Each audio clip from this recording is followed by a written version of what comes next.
जिल्हा कृषी अधिकारी सातपुते यांच्या बेनामी संपत्तीची चौकशी करण्याची शिवसेनेची मागणी।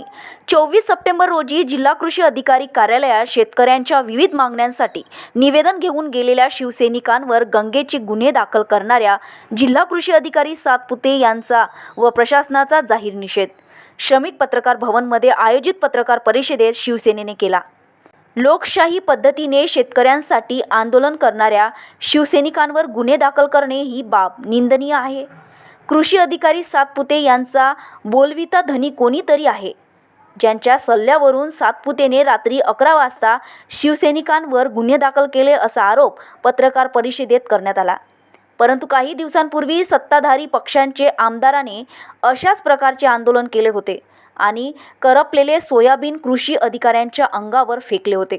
त्यावेळेस त्यांच्यावर गुन्हे दाखल झालेले नाही, परंतु विरोधी पक्षातील कार्यकर्ते आंदोलन करत असतील तर त्यांच्यावर गुन्हे दाखल करणे हा कुठला न्याय आहे, असा सवाल त्यांनी उपस्थित केला। शहरात अवैध धंदे सुरू असताना बंद असलेल्या गुटखा व MD पावडर, चक्रीसारखे ऑनलाईन गेम दररोज सुरू आहे।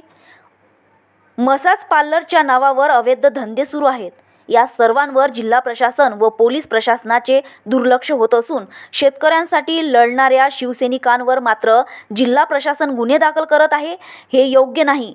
या संदर्भात शिवसेना आंदोलन करणार आहे, असेही पत्रकार परिषदेत सांगण्यात आले।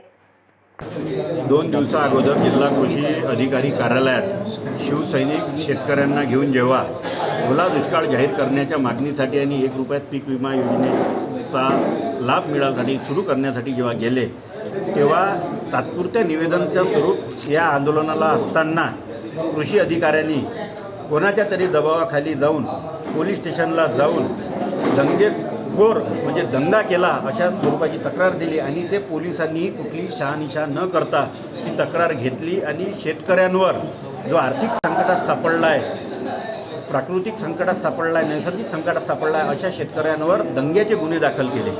आज अर्चना रक्षे, विदर्भ न्यूज, अमरावती।